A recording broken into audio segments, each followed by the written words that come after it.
Well, good evening all. So I have two speeches to evaluate to you guys today. So 6 minutes with me. Awesome. Annoying. Alright, so Richard, C3 speech, get to the point. And C3, your get to the point is basically to take something complicated and break it down and to go to the core of the problem. Which I think Richard did a great job here. His speech is speed reading, where you go through how to speed read. I'm sure most of us have a problem with like slow reading and fast reading. And today Richard brought an outline how to do speeches. How to do read speeches faster or read novels faster. This is a great thing. He went from outlines to what kind of tools you can use, to hand gestures, to problems that you encounter while going through the process, and give us a conclusion of all the steps. That's what speed reading can help us to do. Which is a great thing for a C3 speech, where you break down everything for all of us to see. So I'm not going to go through the goal of the C3. I'm going to go through more of the speech itself, with how the body language and also how your entrance, stuff like that. So as a C3 speaker, you should have already known the C1 and C2 already, which is the icebreaker and also the organized speech. Thank you. So in this way, you should be comfortable with the stage already. That's what C3 is all about, to be comfortable with the stage. And for this, you can I would suggest that don't use numbers don't use data numbers in your speeches, because people get confused with data numbers. It's like going 6x plus 7x blah blah blah blah. People only hear like 7, 8, 10, stuff like that. And so I suggest go emphasize on the number more, like tenth of the speech you can be able to read. Because people mostly use their right hemisphere when they're hearing things. Our right hemisphere is basically all for creations and stuff like that, imaginations. Where our left hemisphere of the brain is more for logics, where the numbers come in. But as a normal person, you won't hardly use your left when you hear speeches. You hear more with your right ear for speeches. So I would suggest using numbers or data as in the speeches. Rather give the results only for speeches. It will be able to emphasize your speech. Also give people clear numbers. Because usually people hear like 6 plus 8. What? Okay, alright. People feel confused sometimes as well.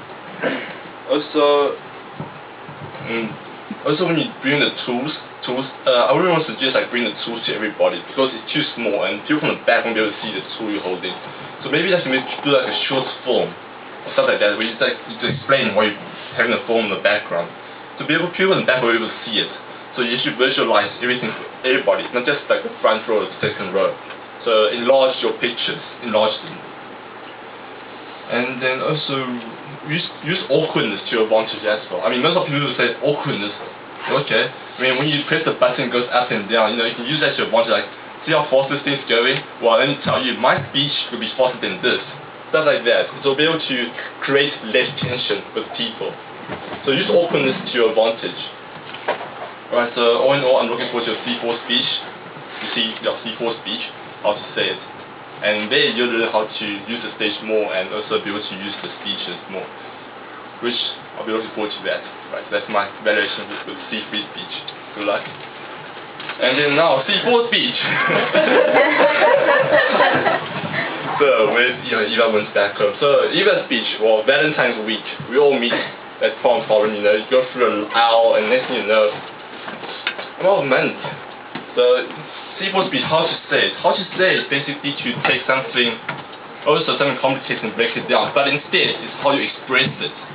The difference between C4 speech and C3 speech is that C3 speech is breaking it down, like how you break a machine down, how you break data down. But instead, at 6 minutes. Already? Wow. Alright, so let me go through those quick things. C4 speech, how to say it, how to express yourself. We use emotions instead of using data and diagrams, which are more dead. So C4 speech, you're looking for expressions. So she did a great job by bringing the dramatic movement she does, like, what? And stuff like that, just give people the feel that she's really hates it. And then she really likes it, but she still hates it. Still. So, but what she can do to improve is that she cover up the mistakes. Remember the beginning where she comes in and says I hate, and then she first introduces herself and says so everything like that, So instead of going and say sorry, I forgot to introduce myself, rather cover up your mistakes. how to cover mistakes, you can emphasize more. See how much I hate Valentine's? So my name is blah blah.